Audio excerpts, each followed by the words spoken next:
No one could see her get defeated, but she did.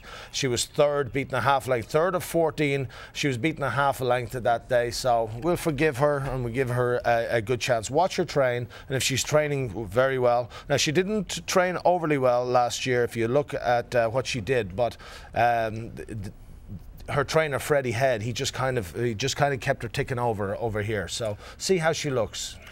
All right, now she's looking to make it an even dozen here of the ladies that have beaten the males in the Breeders' Cup, and significantly 6 of those have been in the mile, including Goldakova last year. So it is not that uncommon.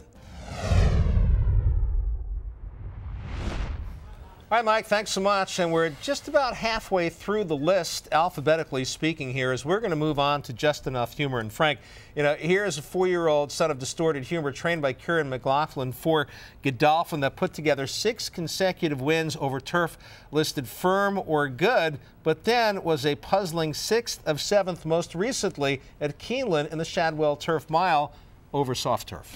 Yeah, but that Keeneland turf course, I've seen a lot of grass horses that just did not handle that. So I'm going to give him an excuse for that day, and we're going to say that that was not him. He is a beautiful looking horse. He's by Distorted Humor, and I'd say if he rebounds to this sort of a race, and like anything resembling this in the Bernard Baruch, here he is coming on the outside.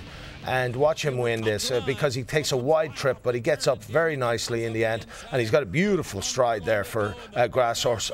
You know, I would say he just did not handle Keeneland at all because he never was in the race. Any from the gate, time the gates opened, he was beat.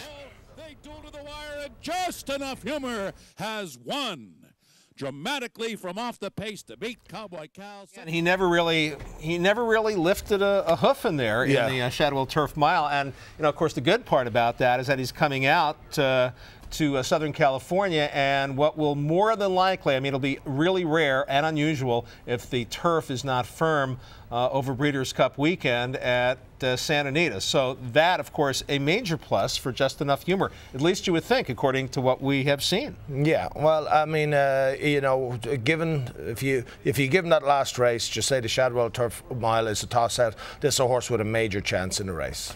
All right, now we're going to move on, and next up is Corellian, and the opposite true in the Shadwell Turf Mile for Corellian, a horse that just got beat a nose by Court Vision and was extremely game, particularly because this horse was on the lead throughout, kind of expected at a little more than 10-1, and just got nipped by a nose. That was a great effort by Corellian in the Shadwell Turf Mile. Well, he's in the best form of his life, but he's 7 years old now. He's yet to win a grade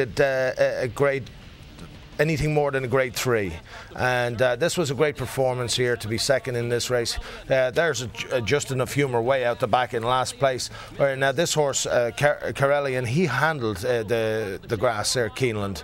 He really loved it, but he's going to be a long shot coming into the race. All the way down to the wire. Court Vision, Corellian, head bobbing photo finish for the win. You know, an interesting stat for Corellian here, and trainer Rusty Arnold excels with runners. Second off a layoff of 180 days or more, 30% wins and $6.47 ROI. Hasn't made many starts, but nonetheless, that is a telling statistic, I think. And that was the case for Corellian on October 10th, because the start before that was in November of the previous year. So that's where that layoff statistic fits in. Yeah, and you see right there that if you go back to the Haas, and you think he's anything like the Haas, well, he's got a big chance. He seems to be in the best form of his life, and he seems to give 100% every time. So he deserves his chance.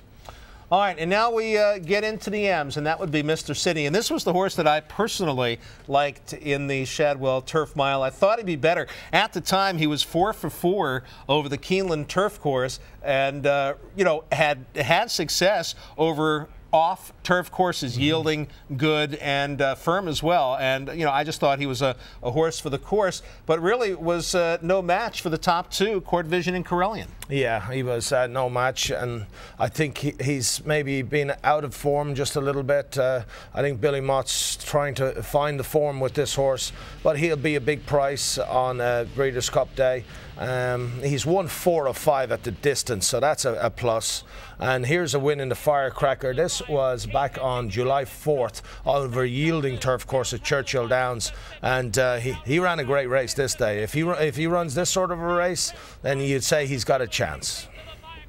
It's Mr. Sydney and Kenya Sormo surged the lead of over a length. Mr. Sydney takes the Firecracker. In second was Inca King. In third, you know, the thought about that race for me is that okay, that was a grade 2 victory over a yielding turf course, but really the same kind of group as he's going to face in the TVG Breeders' Cup Mile. You say, well, maybe not, but then you look back at the Maker's Mark Mile over yielding turf at Keeneland, and that was a nice victory there over, you know, tougher company in that stakes race. Yeah, but it wasn't that tough a company. He beat Passenger and Just as well, and you know, they'd be a long shot in the Breeders' Cup Mile, so he's a long shot.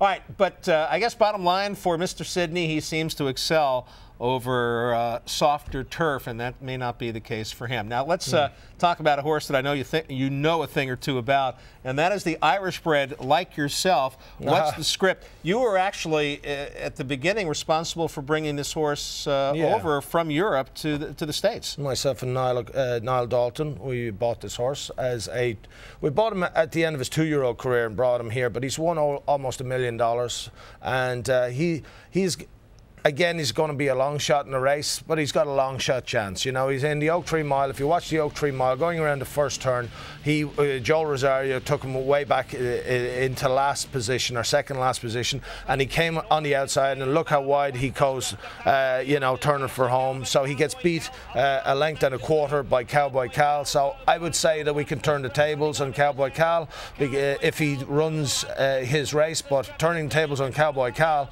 that might still mean that you finish 6th or 7th.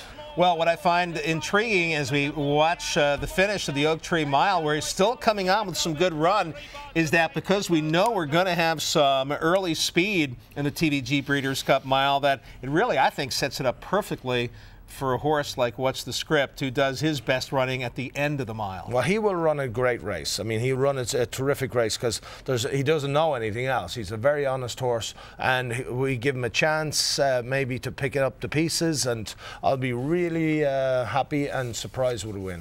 All right, good purchase, by the way. Next time you get me one like that. Yeah, okay. All right. Mike, thanks so much. If Zacinto wasn't entered in the TVG Breeders' Cup Mile, we'd be done by now because we're doing it alphabetically, and Z, well, caps it off, and Zacinto may, in fact, cap off a brilliant campaign in 2009. This one did, in fact, beat Koldakova last time out. Yeah, and no, he didn't beat Koldakova. Not Koldakova, excuse me. Delegator. Delegator, yeah. Thank you for correcting me on that. Yeah, no problem. But Delegator beat him, 2-back also. This horse is in great form. Now, he is 18-1 right here when he's going to run second to Rip Van Winkle. So that's a very, very good performance. And if you watch him come here on the outside to challenge Rip Van Winkle, he gives him everything he wants and more. Zacinto got to within about half a length and running a mighty race on the outside. Still Rip Van Winkle. Zacinto has got to win half a length, but now the stamina comes into play and Rip Van Winkle will win the QE2. And so Zacinto with a fine effort over the last couple of starts, to be sure, first or second in all 5 lifetime starts. But earlier in the week, according to the connections of Zacinto, went a little bit wrong behind, but it was just a minor setback. Well, Sir Michael Stout, he is one of the greatest trainers in the world. So if this horse shows up on Breeders' Cup Day, you'll know he's okay. He's got a big chance. All right, well, that's going to pretty much wrap it up for the March to the TVG Breeders' Cup Mile, and this may very well be the last edition because we are getting so close to the Breeders' Cup 2009. Coming up tomorrow morning, 7 a.m. Pacific, 10 Eastern Time. It's U.S. versus the world. Focus on European contenders in the Breeders' Cup. And then right here on TVG on Saturday morning, Simon back at it. He'll be out at the track, 8 a.m. ZENYATTA works as she marches towards the Breeders' Cup Classic. For Frank Lyons and the crew, I'm Gary Seibel. Thanks for watching. Take care, everybody.